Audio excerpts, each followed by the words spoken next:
Mukunda jewellers తెలంగాణలో మొట్టమొదటి factory outlet మన కొత్తపేటలో ఫిబ్రవరి 14న గొప్ప శుభారంభం. అందమైన ఈ శుభారంభంలో ఎన్నో విశేషాలు. ముకుందా జ్యువెలర్స్ కొత్తపేట. నమస్కారం అండి, మీ పేరు? నా పేరు యేషప్ప. ఏం చేస్తుంటారా? నేను పాస్టర్ గారు. ఈ ఊరేనండి మీది? ఉద్యోగం. అంటే ప్రాపర్ ఇక్కడేనా, ఎక్కడి నుంచి వచ్చా ఇక్కడ స్థిరపడిపోయారు? మాది గుడివాడ దగ్గర వెళ్ళము. ఎంతమంది పిల్లలండి? ఇద్దరు చదువుకుంటున్నారా? సెటిల్ అయ్యారా? చెప్పలేదు.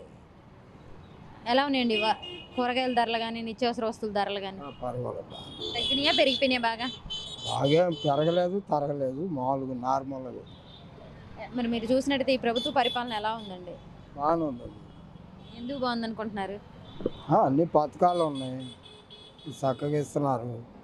మధ్యతరగతి కుటుంబం వాళ్ళు చక్కగా డబ్బు కొంచెం అవసరం ఉన్న వాళ్ళు తీరుతుంది. మరి ఈ పథకాలు ఇచ్చేసి జనాలను సోమరపోతులను చేస్తున్నారు అంటున్నారు కండి. అది అంతా ఇక ఇది రాజకీయ నాయకులు అట్లా మాట్లాడుతుంది. అదేం లేదు, బాగుంది, పరిపాలన బాగుంది. మరి మీకు పాస్టర్లకు కూడా డబ్బులు వేస్తున్నారు అన్నారు, వేస్తున్నారండి? కొంతమందికి వస్తున్నాయి, కొంతమందికి రాదు. అసలు ఈ పథకాలు ఇచ్చేసి రాష్ట్రాన్ని అప్పుల పాలు చేస్తున్నాడు జగన్ అంటున్నారు కదండి.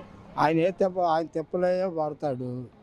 ఈ జనాన్ని చేస్తున్నారు కదా, ముందు ఆయన అనుకున్న పథకాలన్నీ ఇచ్చేస్తున్నారు. మరి చంద్రబాబు నాయుడు గారు ఉన్నప్పుడు ఇంతకంటే ఎక్కువ పథకాలు ఇచ్చారంటున్నారు, ఇచ్చారండి మీకు?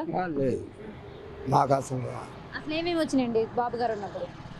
బాబు గారు ఉన్నప్పుడు ఏమొచ్చినా ఏ పథకం పెట్టలేదు. అదేంటండి, ఆయన చాలా పథకాలు వచ్చినాయి, ఆ పథకాలన్నీ పేర్లు మార్చి ఇప్పుడు జగన్ ఇస్తున్నాడు కానీ ఏనేం కొత్తగా ఇచ్చింది లేదంటున్నారు కండి. లేదు, చంద్రబాబు నాయుడు ఉన్నప్పుడు ఏ పథకాలు లేవు. జగన్ గారు వచ్చాక ఇచ్చారు ఇవన్నీ. ఇవన్నీ ఆయన వచ్చాక పథకాలు. మరి అసలు అదే మళ్ళీ మీరే బాగా ఇచ్చారని అంటున్నారు జగన్ గారు. మరి మళ్ళీ జగన్ గారు సీఎం అయితే ఏపీ ప్రజలంతా వలస వెళ్ళిపోవాలంటున్నారు కదండి. ఏపీ ప్రజలు వలస వెళ్ళిపోవాలంటున్నారు కదండి, ఆంధ్రాను వదిలేసి. అదేం లేదమ్మా, పరిపాలన బాగుంది, ప్రజలు బాగున్నారు. మరి కరువు దినాల్లో కూడా వాళ్ళు చక్కగా పరిపాలన బాగుంది. మాకు తెలిసిన వరకు చూసినట్టు చక్కగా ఉందమ్మా. మరి గవర్నమెంట్ స్కూల్స్ కానీ, విద్య కానీ ఎలా ఉన్నాయండి? అన్నీ చక్కగా, అమ్మఒడి అని అవన్నీ చక్కగా పడుతున్నాయి, చక్కగా ఉంటున్నారు ప్రజలు. మరి ఇప్పుడు గవర్నమెంట్ హాస్పిటల్స్ ఎలా ఉన్నాయండి? పర్వాలేదమ్మా, గవర్నమెంట్ హాస్పిటల్ కూడా చక్కగా ప్రైవేట్ హాస్పిటల్ కంటే ఎక్కువ చూస్తాం. మంచిగా అన్నిటిని బాగా అభివృద్ధి చేసామంటున్నారు, చేశారండి హాస్పిటల్స్ కానీ, స్కూల్స్ కానీ? చక్కగా గవర్నమెంట్ హాస్పిటల్ కూడా చక్కగా చేశారు.